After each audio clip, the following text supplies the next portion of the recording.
esta meta sobre si mesmo para realizá-la de toda a humanidade foi concentrada ali na Babilônia. As 7 das nações do mundo estavam na Babilônia, como era chamada, e eles se reuniram com Abraão, aqueles que sentiram a necessidade de manter esta lei. Ama teu amigo como a ti mesmo. E disso também nós alcançamos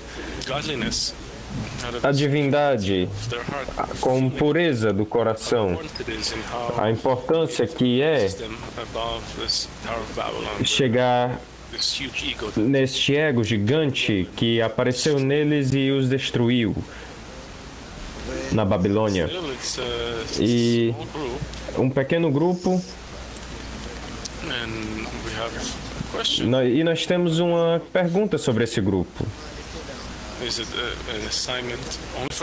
Apenas para esse grupo de Israel? Aqui, Al-Salam, ele está para responder.